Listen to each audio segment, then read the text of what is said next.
A child's death that has haunted the town of Pekin for the past year. On November 18th, 13-year-old Robert B. was reported as a runaway by his mother. However, we have been in touch with the Illinois State Police and are in the process of entering information of a missing or endangered person advisory. And what happened to Robert B. brought people in Pekin out to search for answers themselves weekend after weekend. Thousands of leads poured into the Pekin Police Department. The search for the teenager coming to a halt on a hot July day when his skeletal remains were found.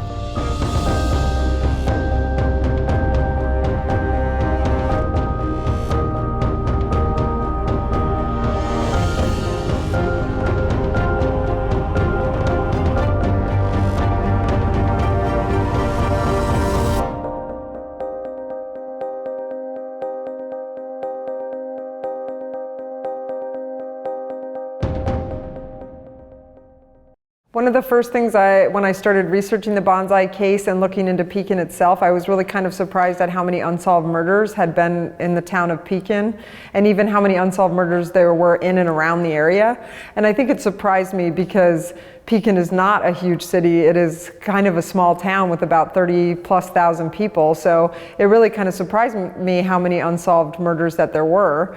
But as I kind of looked at those in regards to the Bonzai case, I couldn't really make any connections between them. So I didn't see any really linkages between any of the other murders that had happened and Bonzai. At least right off the bat. So it was interesting when Manchin finally reached out via Facebook Messenger, because he was the first person to kind of challenge that thought process. And he was going all the way back to the 70s and saying that there were deaths or murders in the 70s that could also be the same person who potentially killed Bonzai. And that seemed like a stretch to me, but I definitely wanted to hear him out. So he was thinking that in 1972, a young man by the name of Richard Griener at the age of 13 went missing. He went out sledding one day and never returned, and his body was never found. And then what's kind of eerie about that is that 300 yards from where he was and disappeared from, in 1976, you have Mark Helmig, who's 9 years old, who also goes missing. Now, Mark's body was found about 23 days later in a boxcar over in Peoria. But I think it's really fascinating that you have two boys who live 3 blocks from each other and disappeared 300 yards from each other. Because I feel like that can sometimes say or link that there potential linkage between it's the same killer. Now, Jim Conover, who had worked for the Pekin Police Department for quite a while, actually made a movie about this. And in that, he draws a correlation between the death of Mark Helmig to someone that he terms as Boxcar Willie, as far as the person who killed Mark Helmig. But when Manchin reached out, he was saying that he believed it was the same person who killed Mark Helmig and Richard Griener that also killed Bonzai. So I really kind of had to pause and take a look at that. I think that 40-year gap in time, it would be a little bit surprising. I don't think you see a killer usually go dormant for that long. And then also that's really aging somebody. So now you're saying that somebody's in their 80s is killing people, which obviously we all know is not an impossibility. It just seems like kind of a long shot. So I really wanted to talk to him and find out more about why he thought these murders were connected.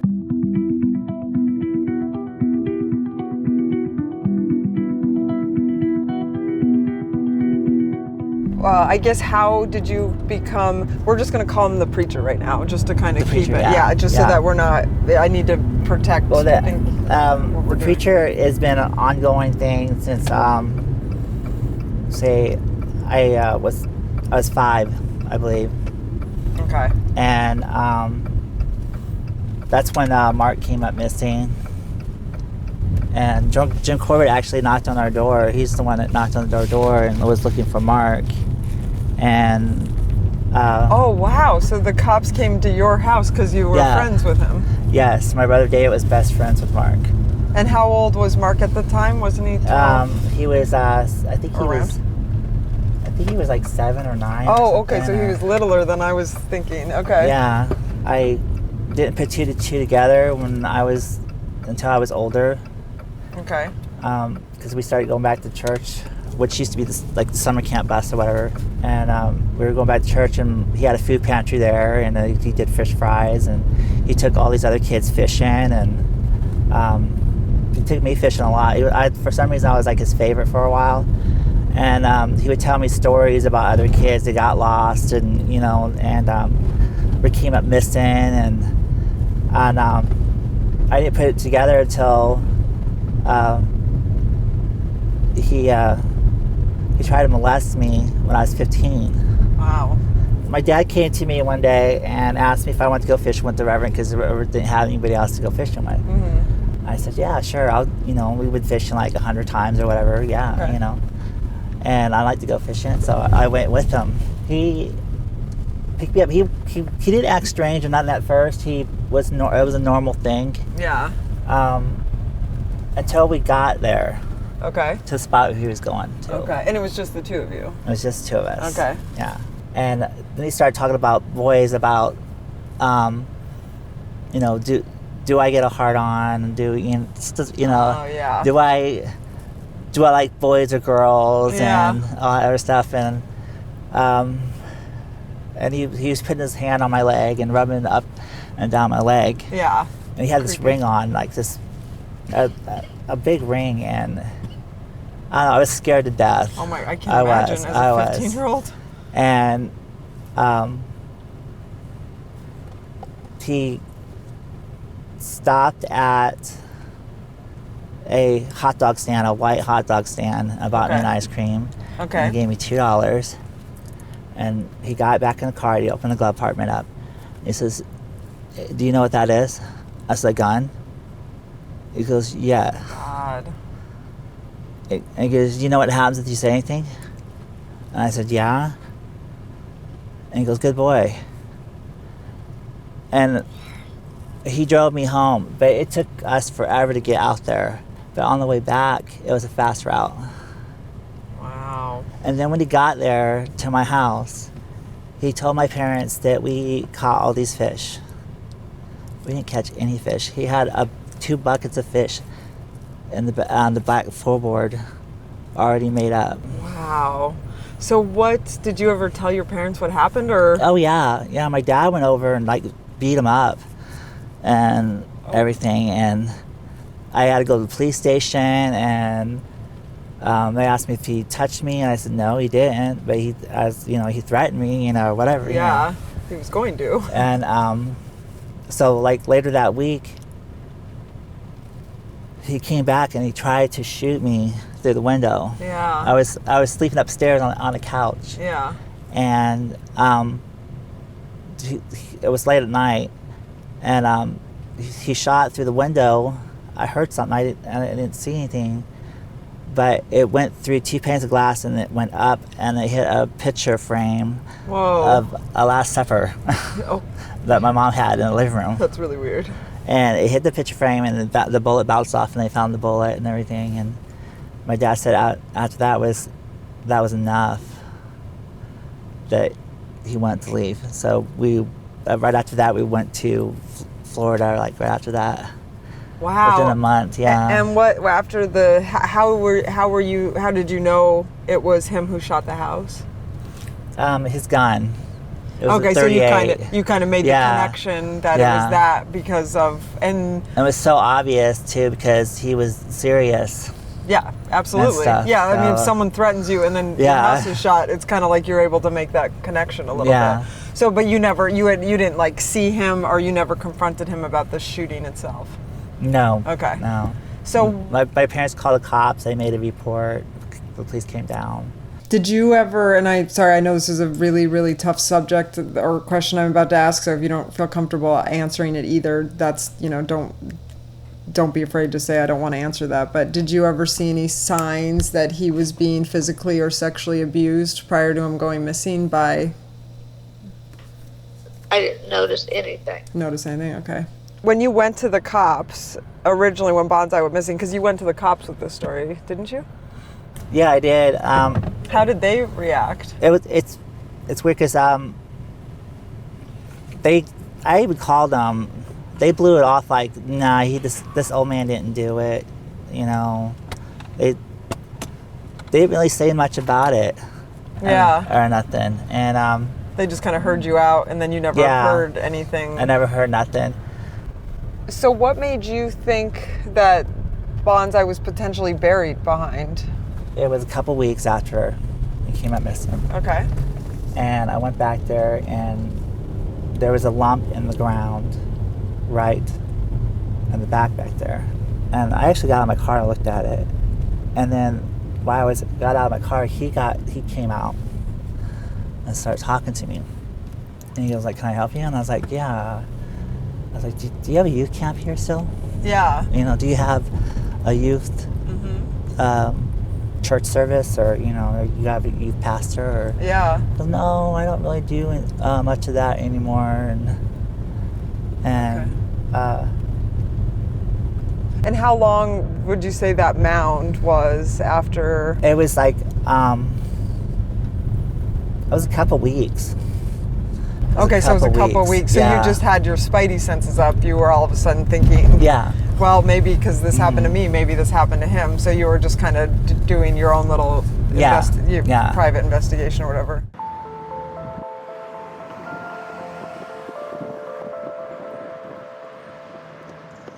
One man was convinced that Robert was buried behind a church. Wow. Where a certain minister had a history of supposedly of pedophilia. Wow. Okay, and he was going to go over there himself and take a look. And I called the police and said, "Yeah, we're aware of that." Oh, okay. Okay, we're aware of it. So he wasn't found there. And it was not unique for this community. It Yeah. wasn't the first time. Yeah. You know, we've had it happen before. Mark Helmig, he disappeared years ago, and they found his body in a train car, and he was dead. And he had been sexually assaulted, and he was missing, I believe, for some time. And I don't think that anybody was ever convicted for his death. And then we had another little boy. His name was, I think, Richard Griener, and that was in 1972. And he was never found. That's been 47 years ago. And, you know, the community then went into mourning. Yeah. And, you know, he could not be found. Would you think in your head, you're pretty much convinced Yes. that this is who murdered Bonzai? Yes, I am. And what do you think, and obviously this is speculation because this is just something I've been thinking about, but like, it seems like there hasn't been many missing boys in this particular two towns, like Peoria, Pekin, since the 70s. So do you think that he just took a break, or? I do think he just took a break. And was there ever any bad blood between you and the preacher besides that final day? Was there No. anything up to that? Up to that you were like, No, basically buddies, kind of, it Yeah, sounds we were like, or basically- you yeah, were we were comfortable with basically- him. Yeah, I was. Okay. And then, so all of a sudden now, a month later, Bonzai Came up missing. Yeah. came up missing. Did you connect it right away, or did you think he was a runaway possibly at first? I connected it right away. Okay. And the reason why is because I thought that the Reverend did it, because I seen the Reverend. I had court, and I seen him at the courthouse stand in front of the courtroom where they do DNA testing. And he was there. And right after that, I went straight to his house and looked again. Yeah. And he had a wood pile chip, a bunch of wood piles, and he had piled it on top of that spot where I thought was a grave site. That looked like a grave site. Okay. And do you think it's weird that the body ended up on Keith Brackett's aunt's property, who's connected to Lisa? Did you think, like, what did you think about that, or you didn't really know that? I didn't really know it at the time. Okay. But when I found out, it was kind of obvious, in a sense, because he was found on the other side of the fence. He wasn't found in the yard. Yeah. He was on the other side of the fence. Absolutely. And he, he could have just dug him back up and put his bones in a couple of buckets, and just toss it back there. Yeah, absolutely. What do you think, though? Do you think it's weird that he happened to pick a property that could easily be someone who's a suspect in this case? You know, the police led it on to that guy as a suspect. Oh, okay. So you Ahead had of heard time. publicly that he was a suspect ahead of Yes. time. So then that would have been, you're thinking, an easy frame-up job from Yes. the Reverend. Yes. Okay. He could have just walked right down the tracks and could have stumped the bones out of the bucket. But when I was on Facebook and I was texting and I was writing the search party, and I said, hey, you know, you might want to look behind Reverend's church. Well, somebody from the search party was a member of the church. Okay. And they were saying, well, our Reverend wouldn't do that. We're planting a garden there. And he would never do anything like that.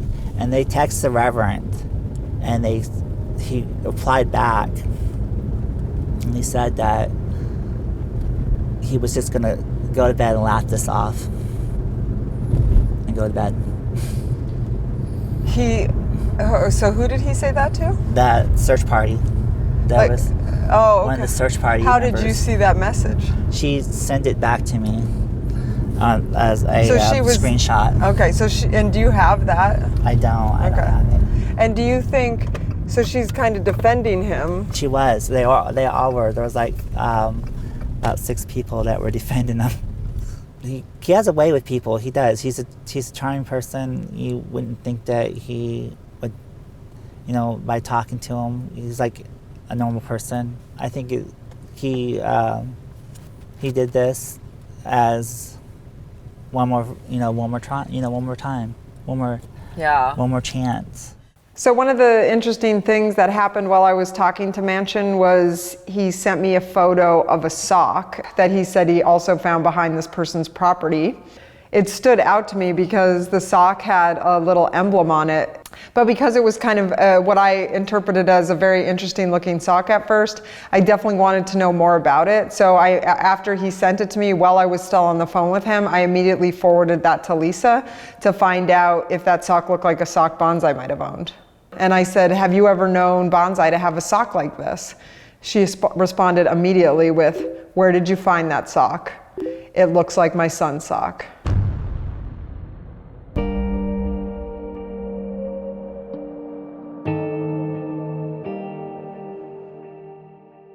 And when she said that is when it really made me pause for a moment and know that I had to investigate this line of thinking, regardless of the validity I saw in it at first, but I had to at least go into this a little deeper to see if it was real or not.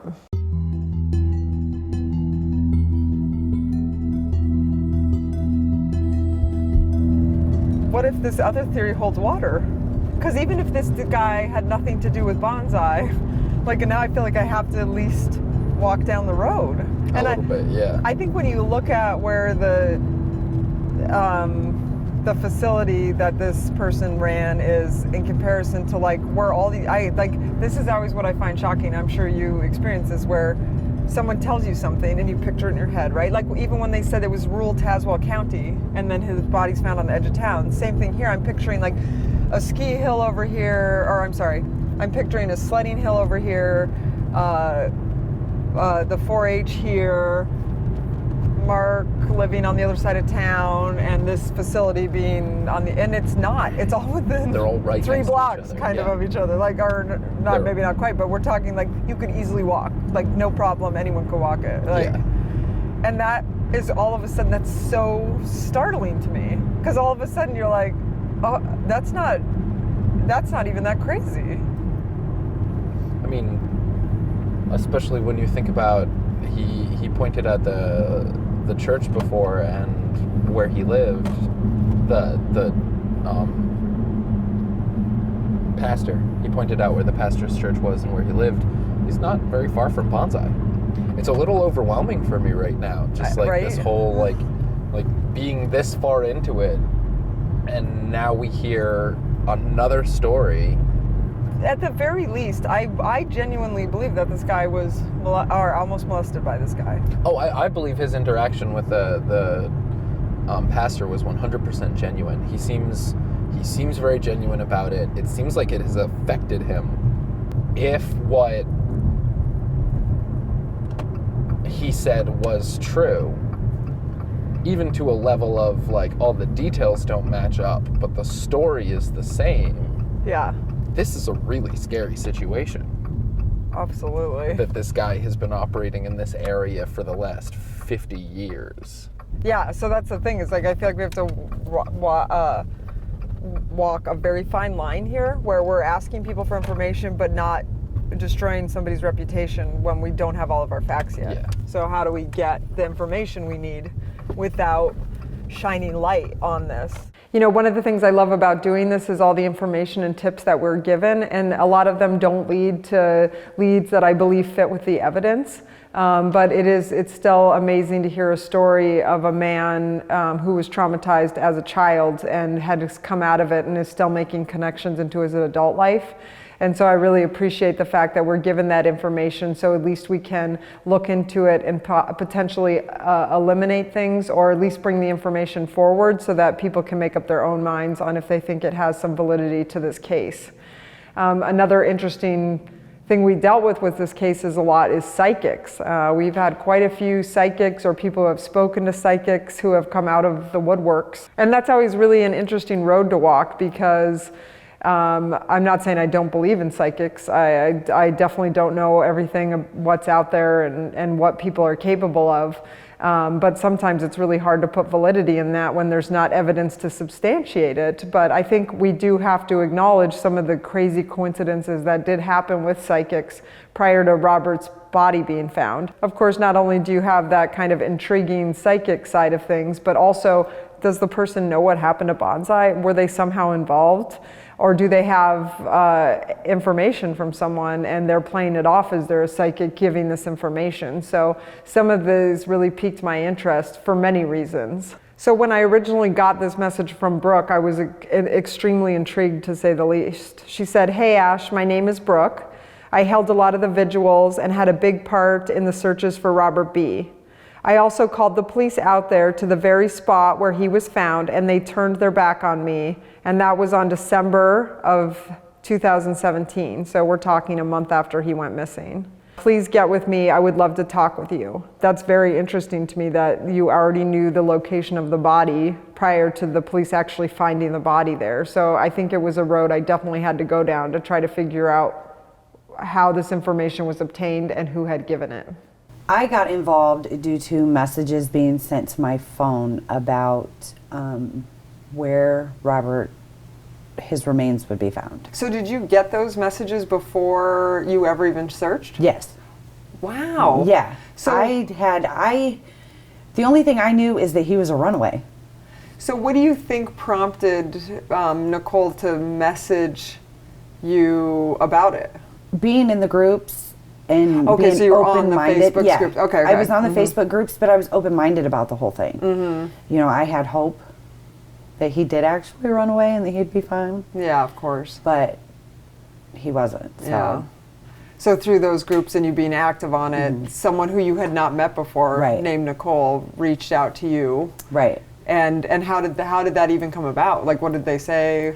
I was sitting at home and I got a message sent to me on Facebook that gave me the full description of where he was, the rural area, the railroad tracks, everything. I in turn called the police. Yeah. And that's when I got in contact with Danielle Keene. And I emailed her the messages that I had received. And it just kind of went from there. But I never, after I got that message, I was so scared. I ended up going out there to that area. Yeah. More than once. And I stayed there. I never left that area. I never went with any other search parties.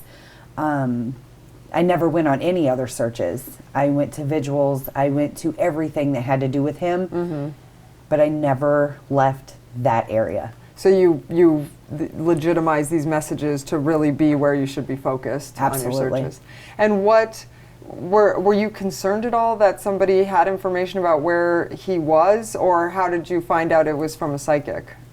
So me and Nicole were talking, and she proceeded to tell me that it was she was speaking to a medium, and that she was kind of the in-between as to where all the messages were coming from. I guess I didn't think up until recently that it wasn't a medium, I guess you could say. Yeah. That is kind of raising a big red flag in my head. Yeah. Because I don't know.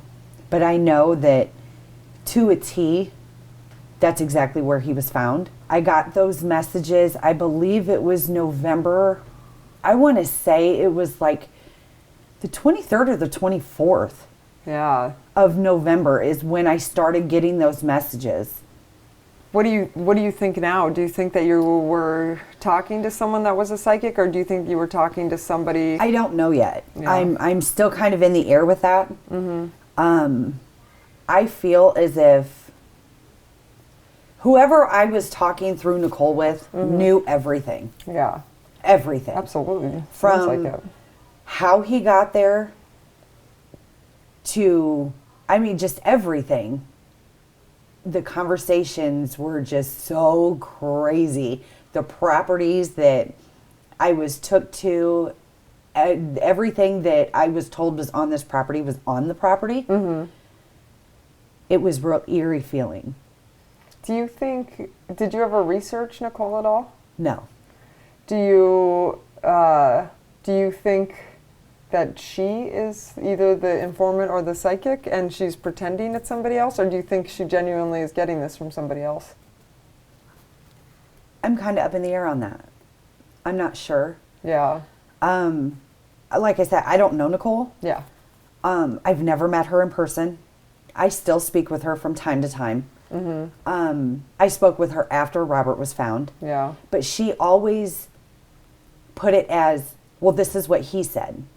So this is what he's telling me. Okay, so she's saying the psychic's male. Yes. The medium spoke with Robert. Yeah.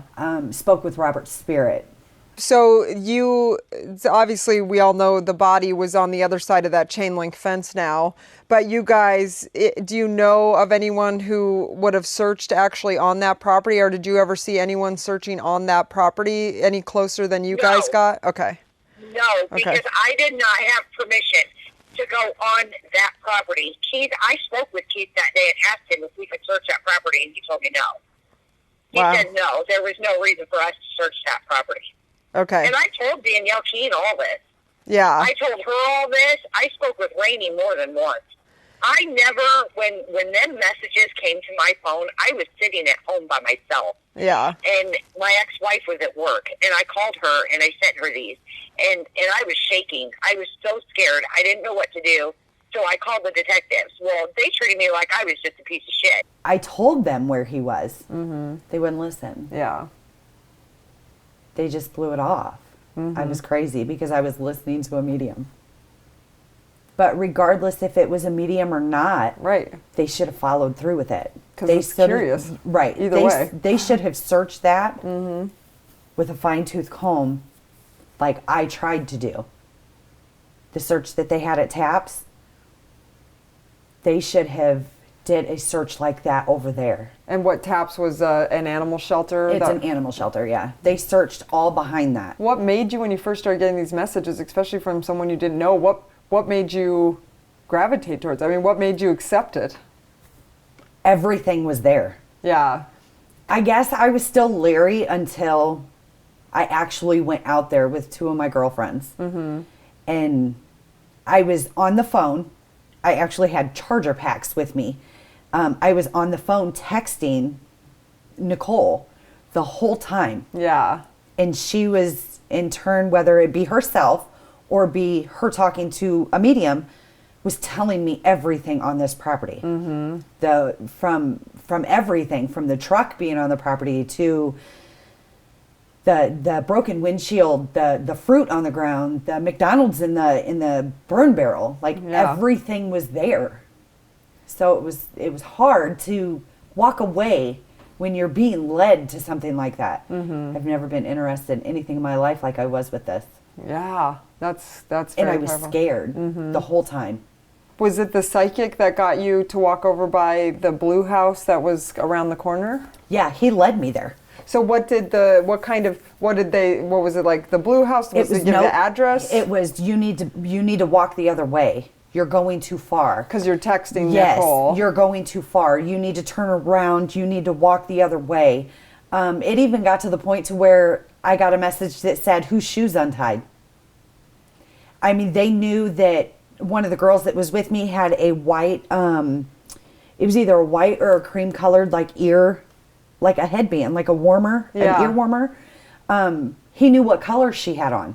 How many people were with you? There was 3 of us. There was 3 of you. There was 3 of us. And this is going to sound like a very stupid question, but I just feel like the audience is going to want to know this. There was obviously no one in your group messaging you. Nobody else had their phone out. Oh, perfect. Yep, that's exactly what I'm It was just me. Yep. It was just me that had my phone out. They had the charger packs. I had the charger packs. Yeah. We just wanted to make sure that my phone was going. Absolutely. Nobody was on their phone. Yeah. Nobody was on their phone. We were too busy.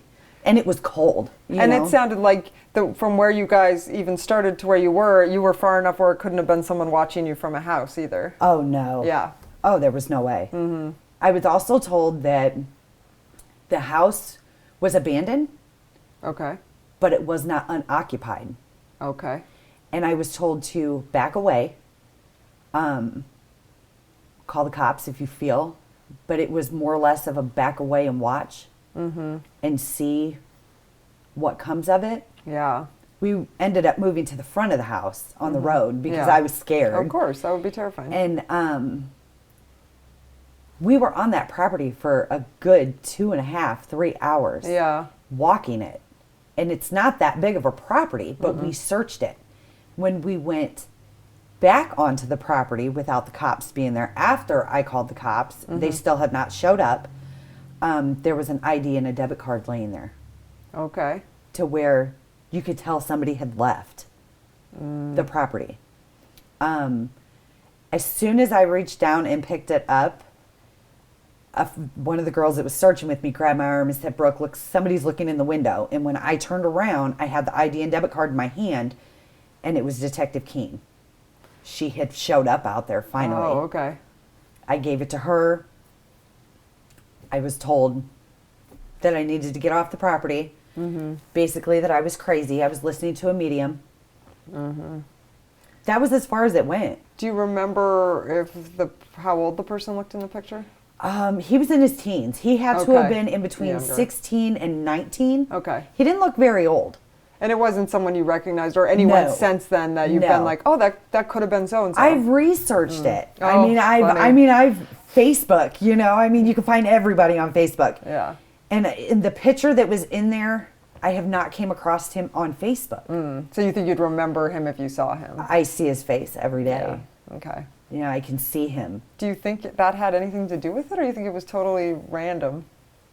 I don't know. Yeah, that's weird, right? I don't know. Just the fact that I was told that property was abandoned but unoccupied, and after being on that property for so long, and then walking back around the corner after walking away from it, and there was an ID and a debit card laying there, that didn't settle well with me. Yeah. I don't know who he was. I don't know where he was. I don't know. Yeah. I don't know if he ran off. I don't know how they got there because they weren't there. Did you ever look in the windows of the house at all? Yeah. This window, this first window right here on this side. Yeah. When you looked in that window, there was a twin bed and a book bag and an open notebook folder. But he couldn't get in there. Yeah. And you had thought that might have been Bonzai. Where he was staying or to begin with. There was the room was just a disarray. And I had said something to the cops about that when they got there. And they said, they basically just brushed it off. There's no way nobody could get in this house. The doors are locked. The stuff hadn't been there that long. Yeah. There was no way. And this was just in December. Yeah. So, it was, a month, maybe less than a month. They could have done so much more. When the cops got there And Danielle Keene came out there and she looked at me like I was nuts. Mm-hmm. That's heartbreaking. Absolutely. I was so close. Mm-hmm. Whoever I was talking to was so close. Absolutely. Like, he should have been possibly found then. Yeah, which is crazy because on the 23rd, the bow hunter says he saw him. Right. I mean, was he still alive? Was he there? You know? Was he hiding out? Did he find a way in? I mean, we have a scrapper on our hands. And exactly. He was a fighter. He was a survivor. Yeah. But there was a window on the opposite side of this house that was open. Mm-hmm. And it was just big enough for him. Mm. He could have crawled in there. Yeah. He could have crawled out. The messages were so surreal. Everything was so surreal in those messages. I've never experienced that. I think Brooke was getting some messages from someone. I don't doubt this part. Yeah, okay. So I believe that she was being led somewhere by someone, whether it was this Nicole person that she stated. Yeah. Or whether it was someone else that was leading through Nicole to get to Brooke to make sure that information was getting sent out. Right. Was it somebody who knew maybe where he was at that moment? Because maybe he was in that house. I mean, you don't even know. And they were really wanting to make sure that somebody knew. And they probably were reaching out onto people at Facebook. And I'm sure a lot of people were like, what? No. But because they all of a sudden come across her and she accepted it. But it is really unnerving to me that they're searching by a house that's abandoned, that's 8 to 10 houses away, maybe a minute walk. 2 minutes at the fucking most if you're walking really slow. And that's weird. The whole thing has been a little weird from the very get-go. Right, and I don't really like how the messages don't exist anymore for some reason, but like what I do, the facts are, so erase everything. Erase the fact that it's a psychic, erase the fact that it's a message going through. Somebody knew something. And, I mean, my biggest question at the end of the day is, okay, so someone came here with information. Mm-hmm. The information was accurate. Right.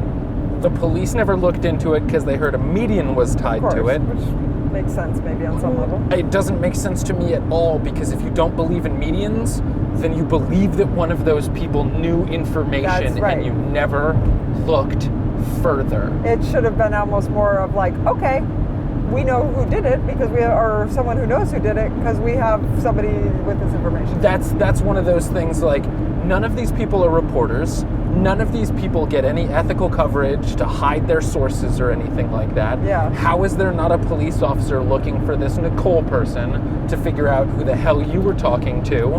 Because they're clearly involved in the murder. Yeah, like at least you find out like what is happening. And I think it's really bizarre, and obviously it could have been nothing, but like that there is a book bag and an open notebook. Like, I know this sounds crazy, but is that shit still sitting in the blue house? Like, we went to a horse trailer. That shit had not been moved at for 3 years. Yeah. I think there's a really interesting story in this, and I really want to know more just about this person. But I'm also prepared that it's most likely just going to be a stone wall. Yeah. Even if you find out who the person is, they'll probably not want to talk to us at all.